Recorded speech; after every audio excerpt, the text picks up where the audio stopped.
Mes chers amis, voici les dernières nouvelles de la guerre entre l'Iran, Israël et les États-Unis. Il y a quelques heures, Donald Trump a fait un post pour annoncer qu'un cessez-le-feu entre Israël et l'Iran était à présent instauré. Voilà, ça veut dire que ni Israël ni l'Iran, personne ne devrait attaquer l'autre. Et que les deux pays se doivent à tout prix de respecter ce cessez-le-feu. Donc, le post de Donald Trump, c'était quoi? Il a dit « Félicitations à tous ». Il a été pleinement convenu entre Israël et l'Iran qu'un cessez-le-feu complet et total serait instauré pour une durée de 12 heures. Après quoi, la guerre sera considérée comme terminée. Mais tenez-vous tranquille, parce que jusqu'à présent, ni Israël ni l'Iran, personne n'a encore confirmé ce cessez-le-feu. L'Iran n'a pas encore confirmé qu'ils vont le respecter. Israël non plus n'a pas encore confirmé qu'ils vont le respecter. Parce que le premier ministre israélien a aussi fait un post pour dire que tant que l'Iran va continuer ses attaques sur le sol israélien, eux aussi, ils vont continuer à riposter. Donc jusqu'à présent, rien ne nous prouve que le cessez-le-feu qui a été prononcé par Donald Trump va être respecté par les deux parties. Donc Donald Trump nous informe que Israël et l'Iran sont allés le voir presque au même moment. Mais que c'est d'abord le premier ministre israélien qui l'a contacté pour lui dire que, gars, à l'heure c'est, on veut la paix, il faut qu'on cesse tout ça. Voilà. Et ensuite, Donald Trump a contacté l'émir du Qatar. L'émir du Qatar aussi, il a accepté que nous aussi, on veut la paix parce que à la lueur où c'est en train de partir là, on ne sait pas si on va pouvoir supporter et ce n'est pas bien pour l'humanité.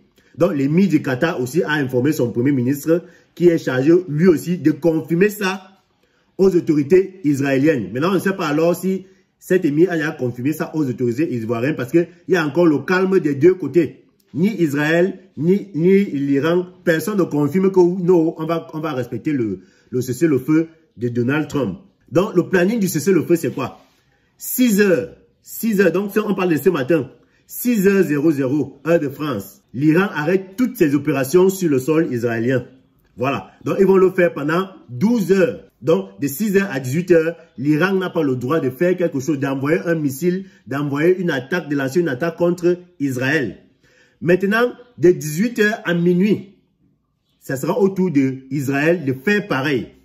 Donc, si au bout de 24 heures, c'est-à-dire de 6h à 18h pour l'Iran et de 18h à minuit pour Israël, rien n'est fait, aucun pays n'attaque l'autre, la guerre sera considérée comme terminée et la paix sera rétablie entre les deux pays. Maintenant, il y a un autre problème, parce que la situation est un peu compliquée. L'Iran a encore bombardé Israël avant 6h du matin. Donc, avant que le cessez-le-feu n'entre en application, ils ont bombardé, parce qu'il y a les images qui se baladent dans les réseaux, là où on montre comment l'Iran a encore bombardé, a encore attaqué Israël avant 6 heures. Donc ça veut dire que comme eux, ils ont attaqué avant 6 heures, est-ce que Israël va leur croiser les bras pour dire que bon, ils ont attaqué avant 6 heures, nous aussi on ne va pas riposter. On ne va pas riposter parce que actuellement, l'Iran est en train de mener 1-0. Est-ce que Israël va accepter cette défaite de 1-0 et commencer à appliquer le cessez-le-feu, ou alors ils vont vouloir riposter avant de commencer à respecter, ou bien on va encore instaurer un autre cessez-le-feu à partir de demain? Parce que si Israël décide de riposter aux attaques qui ont eu lieu avant 6 heures là, ça veut dire que le cessez-le-feu ne sera pas respecté. Les gars vont continuer à se bombarder. Et maintenant, s'il faut encore revenir à un autre cessez-le-feu, ça sera seulement peut-être à partir de demain ou après-demain. Ou alors un autre cessez-le-feu pourra même ne plus être établi.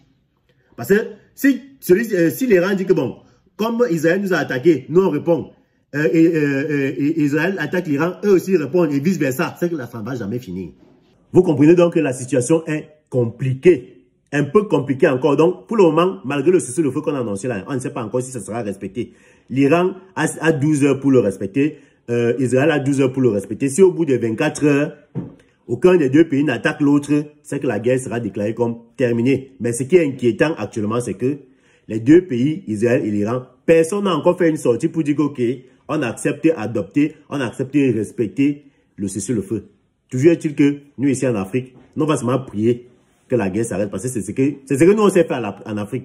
Prier que les autres cessent de faire la guerre. Parce que si eux continuent de faire la guerre là-bas, peu importe l'issue de cette guerre-là, l'Afrique va toujours sortir impactée. Vous allez entendre que le prix du pétrole, du carburant a augmenté, le prix du riz a augmenté, c'est cela. Donc les Africains, on va faire ce que nous on sait faire, c'est de prier. Voilà. Donc mes chers amis, si vous êtes nouveau sur la page, n'oubliez pas de vous abonner pour avoir l'information. Et on se dit à très bientôt pour la suite de cette affaire, de cette guerre entre États-Unis, Iran et Israël. Partagez la vidéo et donnez-nous votre avis en commentaire. Et pour les parieurs, n'oubliez pas de vous inscrire sur 1xBet avec le code promo BRIGADE, le meilleur code promo qui vous donne 200% de bonus lors de votre première recharge.